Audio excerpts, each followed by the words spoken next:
Welcome to Beyond the Clinic, the podcast for health professionals ready to transform their expertise into innovative income streams that extend beyond the traditional clinic model. I'm Sarah Armand-Bushell. I'm a registered dietitian and certified business coach and proud owner of 2 successful online businesses. I understand the leap from the security of a regular salary can feel intimidating because I've been there too. But it doesn't have to be scary, and you do not have to do this alone. Here you'll learn tangible strategies to accelerate your business growth. So if you're dreaming of using your expertise to create impact and a life of freedom, then you're in the right place. Welcome along. If you've ever felt stuck in your business, afraid to take bold steps or unsure how to overcome that knot of fear in your stomach, then this episode is for you. Today, we're diving into one of the biggest barriers to success, and that is fear and a lack of confidence. We'll talk about why these feelings show up. We'll talk about how they hold you back and also what you can do to overcome them. So by the end, you'll walk away with my framework for facing your fears, to shift your mindset and finally feel confident enough to take those big, bold steps towards the business and the life that you want. And I'm also going to share a deeply personal story about my own struggles with fear and imposter syndrome. So if I can do it, so can you. Let's dive in. So have you ever felt the weight of that self-doubt that sometimes happens sitting heavy on your chest?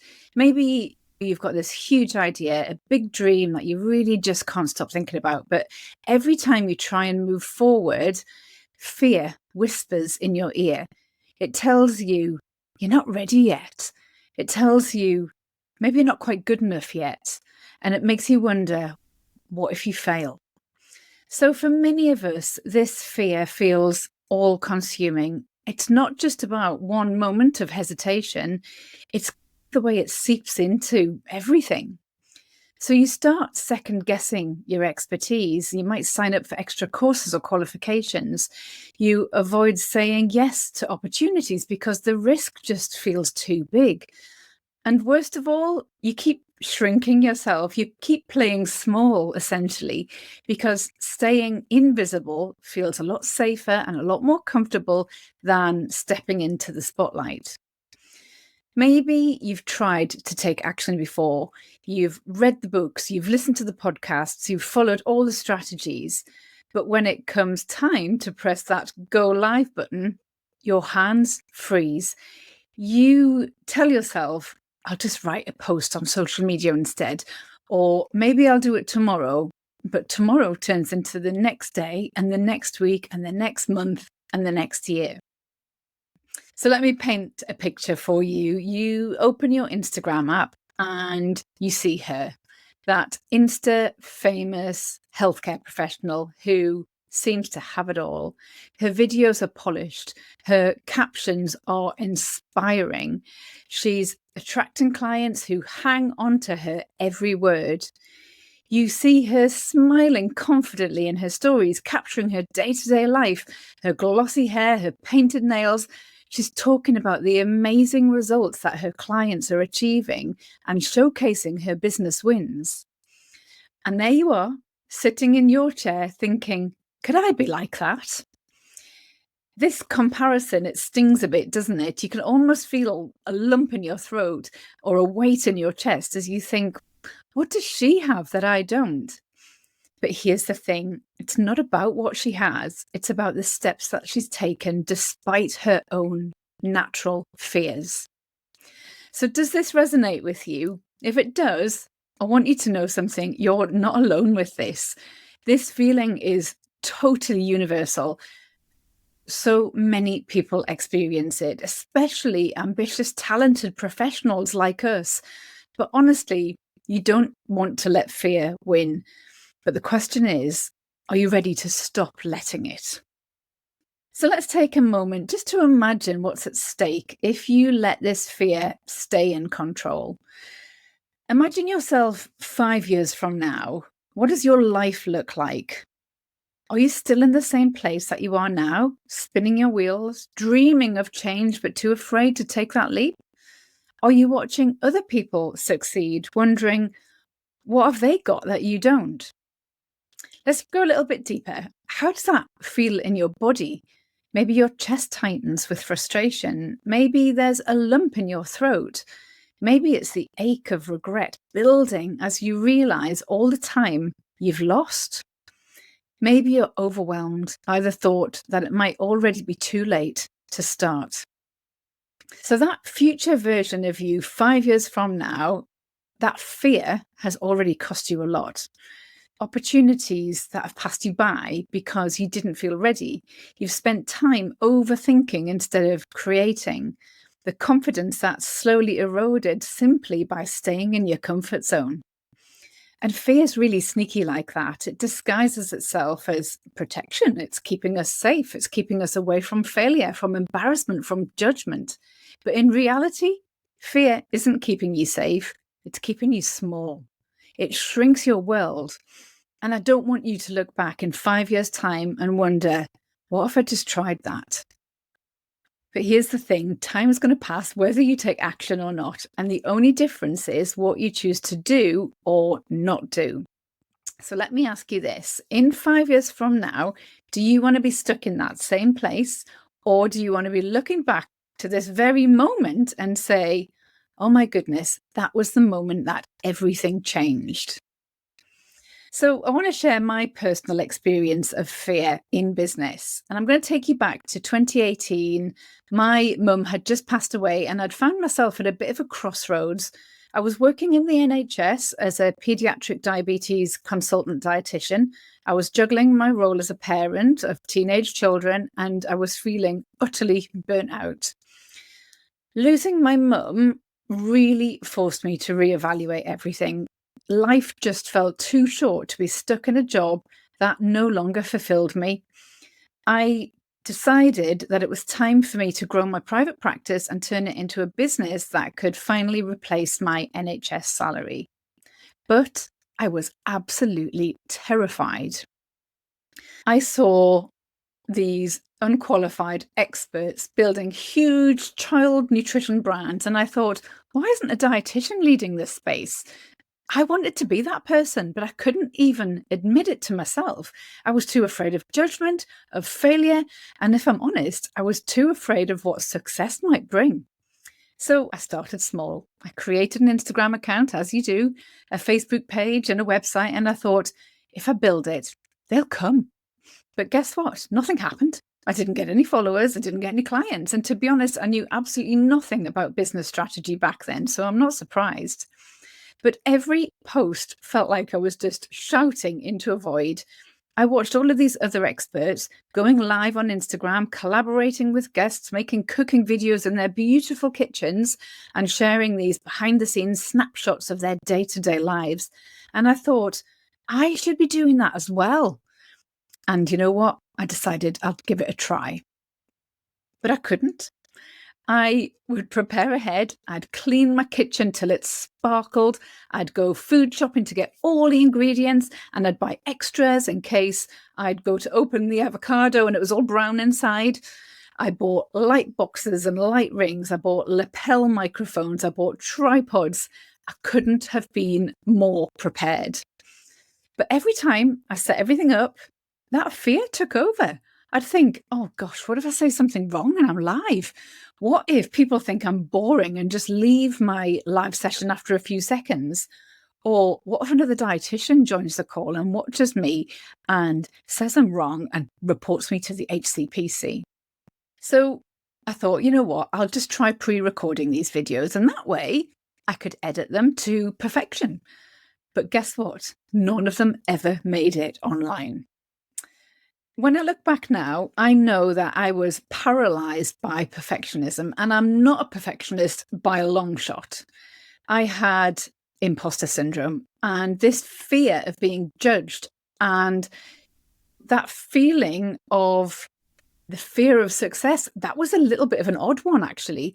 It was literally, how will I cope if I get inundated with clients? And then one day, everything changed for me. I came across a Facebook ad, as you do, for a 5-day visibility challenge. It was going to be run in a pop-up Facebook group, and it was clearly aimed at business owners. And the challenge was specifically for women who wanted to take advantage of the online space. And that sounded perfect. It was right up my street. I was so busy with NHS work, which was mainly home visits. So I knew that I wasn't going to be able to participate live, but because they were in a Facebook group, I could listen back to those daily trainings while I was in my car and driving around the Sussex countryside. So I was expecting advice on how to stand perfectly for your videos, how to script what you wanted to say so that your audience stayed engaged and couldn't wait to sign up with you at the end. What I wasn't expecting was really deep and powerful mindset focused questions like, what beliefs do you have about yourself that are holding you back? And what would your life look like if you stepped into your full potential? I was 100% expecting strategy, and what I got was 100% mindset stuff. I remember pulling my car over at the side of the road somewhere in rural Sussex on the outskirts of Rye, I think it was, and grabbing a notebook and a pen and starting to write out these answers to these powerful questions that was just mulling over in my mind as I drove. And that's when it hit me. That was the pivotal moment. It was me. I was standing in my own way. My fear wasn't protecting me. It was actually holding me hostage. And I realized that if I wanted my business to succeed, I had to stop waiting to be ready. And I needed to start taking action, even if it made me feel totally uncomfortable. So that initial experience has happened so many times since. And over the years, I've refined a bit of a formula or a framework to help me out whenever this self-doubt creeps in and it tries to get in my way. So I call this my 5R framework, and it's designed to help you recognize, reflect, and reframe your mindset so that you can move forwards in your life and in your business, taking consistent positive action. I think the best way to describe this is if you think of your mindset like a backpack that you might carry with you on a long hike. And when it's filled with unnecessary things, fears, doubts, limiting beliefs, it becomes really heavy and it slows you down and it makes the hike hard work and tiring. But as you unpack these burdens, step by step, slowly by slowly, you lighten your load, making it easier to move forwards with purpose and clarity. So I'm going to take you through each step of the 5R framework. So the number one is recognize. You've got to start by identifying what's weighing your backpack down. You might pause on your trail, you might take your backpack off, you might open it up, and you might see so much stuff inside. Essentially, what I'm saying here is what fears or limiting beliefs or doubts are you carrying with you? Write them down. For me, it was the fear of being judged by other dietitians or saying something wrong online. The second R is reflect. Examine each item that you've pulled out of the backpack really closely. You'll notice they're just rocks. They're heavy. They're totally pointless to carry. You want to know where they came from. You've got no use for a rucksack full of rocks on your journey. So reflect upon where these fears or doubts or beliefs came from. Are they rooted in fact, or are they just assumptions? For example, I realized that my fear of judgment came from a single past experience of being heavily criticized as a student dietitian during my clinical training. And what was surprising was that it had stuck with me right through my career. I identified that I wasn't in any real danger with my current work, and it allowed me to recognize that this was just something from the past that I needed to let go. And that brings me on to the third R, reframe. I need to replace the unnecessary burdens with empowering beliefs. So instead of thinking, what if I fail? What if I get called out? You just reframe it to, what if I succeed beyond my wildest dreams? And it's really helpful if you can say it out loud. Close your eyes and imagine what this looks like. Where can you feel it in your body? What are you doing when you're actually doing this? So, in our backpack analogy, you're replacing those heavy, useless rocks with the essentials that you need for a hike. You're going to feel the difference immediately because the weight shifts. And that brings us back to the fourth R, and that's review. Periodically, you've got to check your backpack to ensure that you're only carrying what you need and that you haven't picked up any extra rocks along the way, because these do sneak in. So just check in with yourself and ask yourself, are you getting in your own way at all when things feel hard? Celebrate your small wins along the way as well, because that really helps you stay the course and it keeps you motivated. Take a note of what's working really well and also what needs adjusting. And then the fifth R in my 5R framework is ritual. And essentially, this is about building a habit that keeps your backpack light and the hike that you're on a really pleasurable experience. So I like to think of this as all of the things that I can do to maintain that positive mindset.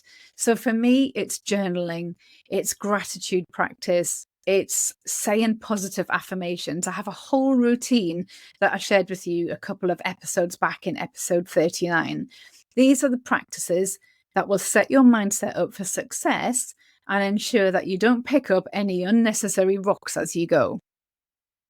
So I hope you can see from my 5R framework and the analogy of the backpack on a hike that it's not about mindset for business being one and done, because there really isn't any finish line here. It's about lightening the load as you travel so that the road that you do go along is easier and it allows you to go further.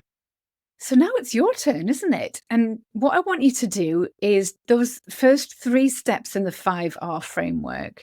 So step 1, grab a notebook and write down one fear that's holding you back right now.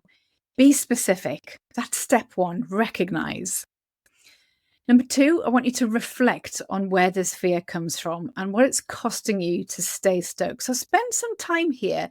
You might have to really think back about what the root cause or the origin is of this fear. And then step 3 is simply to reframe it into an empowering belief instead. So for example, if your fear is I'm not good enough, just reframe it to, you know what? I've got everything I need right now in order to succeed. And then once you've done that, I'd love for you to commit to taking one small, bold action that you can do today. It might be posting a video. It might be pitching to a client. It might be sharing your story online, but take one positive action as the result of this. So here's what I want you to remember. Being brave and courage isn't the absence of fear. It's about taking action even when fear is present in your life. Because every small step that you take is a step towards becoming the person that you want to become. And really don't underestimate the power of small actions. That one video that you post today could inspire someone to work with you. That one pitch that you make could land you a dream client. That one story you share could make someone feel seen and understood. Change happens in the smallest but the boldest moments. So if this has resonated, I want you to know that you are capable of so much more than you give yourself credit for. The life and the business that you want is just on the other side of fear. And the only way to get there is to take that first step. So thank you so much for joining me today. We've explored how fear and self-doubt can keep you stuck, how they creep into every aspect of your business and what's at stake if you let them win. I've shared with you my personal journey of moving through fear and the framework that I use to shift my mindset when self-doubt sneaks in. But the most important thing to remember is this: you don't have to let fear control your future. Change doesn't come from waiting for that perfect moment. It comes from taking bold, imperfect action. Every small step you take is a step closer to the business and the life that you dream of. So what's your first step going to be? Because 5 years from now, I want you to look back and say, that was the moment that everything changed. And if this episode resonated with you, share it with someone who needs to hear it, and let's build their confidence to move past fear and into the lives that we are meant to live together.